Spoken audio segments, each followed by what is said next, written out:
আপনি চাইলে যে কারো ফোনের ফটো গ্যালারির থেকে ফটো ভিডিও যা কিছু আছে সমস্ত কিছু এক ক্লিকে আনতে পারবেন আপনার ফোনে।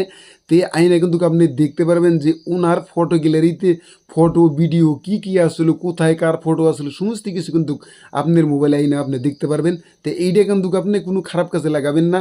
তো ভিডিওটা সেভ করে রাখেন, অ্যাকাউন্টটা ফলো করে দেন, ভিডিওটা শেয়ার করে দেন, যাতে পরবর্তীতে এই ভিডিওটা দেখে কাজগুলো করতে পারেন। প্রথমে চলে আসেন মোবাইলের গুগল ফটোসে টেপ করে দেবেন। এইখান থেকে আপনার যেটা গুগল ফটোসের লুকু আছে এই লুকুতে টেপ করে দেবেন। এইখান থেকে স্ক্রল করে নিচ চলে আসবেন, এইখানে লেখা আছে ফটো সেটিংস, এই জায়গায় টেপ করে দেবেন। এইখান থেকে আপনি এইখানে লেখা আছে শেয়ারিং, এই জায়গায় টেপ করে দেবেন। এইখান থেকে লেখা আছে পার্টনার শেয়ারিং, এই জায়গায় ট্যাপ করে দেবেন। এইখান থেকে আপনি এই জায়গায় ট্যাপ দিয়ে আপনি এই যে লেখা আছে অল টাইম, এই জায়গায় সিলেক্ট করে নেক্সট করে দেবেন। আবার পরে এইখানে লেখা আছে অল ফটো, এই জায়গায় ট্যাপ দিয়ে আপনি এই অল ফটোতে ট্যাপ দিয়ে আপনি এই নেক্সট ট্যাপ করে দেবেন। দেওয়ার পর এই যে এই অপশনটা আছে এই জায়গায় ট্যাপ করে দেবেন।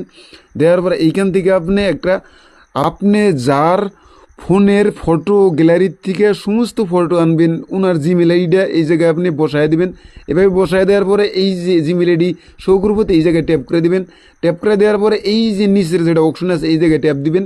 ট্যাপ দেওয়ার পরে ওনার জিমেলে কিন্তু একটা মেসেজ চলে যাবো, তো নোটিফিকেশন টান দিবেন। টান দেওয়ার পরে জিমেলে এভাবে ট্যাপ করে দেবেন। ট্যাপ দেওয়ার পরে জিমেলে ট্যাপ দেওয়ার পরে এই যে এখানে যেটা এই অপশনটা আসবো, ওনার মোবাইলের এই অপশনে এভাবে একটা ট্যাপ করে দেবেন। ট্যাপ করে দেওয়ার পরে কিন্তু ওনার মোবাইলের ফটো গ্যালারিতে যা কিছু আছে সমস্ত কিছু কিন্তু আপনার ফোনে চলে আসবে। আবার ফেরে আপনি এই জিমেলটা কীভাবে রিমুভ করবেন, তখন ফেরে আবার কী করবেন, আপনার মোবাইলের যেটা গুগল ফটোসের লুকু আছে এই লুকুতে ট্যাপ করে দেবেন। এইখান থেকে আপনি যেটা এই যে ফটো সেটিংস আছে এই জায়গায় ট্যাপ দিবেন।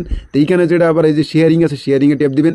এইখানে যে পার্টনার শেয়ারিং আছে এই জায়গায় ট্যাপ করে দেবেন। ট্যাপ দেওয়ার পরে এই নিচে যেটা আছে রিমুভ পার্টনার আছে এই জায়গায় ট্যাপ করে দিয়ে রিমুভ করে দেবেন। এখন কিন্তু ওই জিমেলটা কিন্তু রিমুভ হয়ে গেল।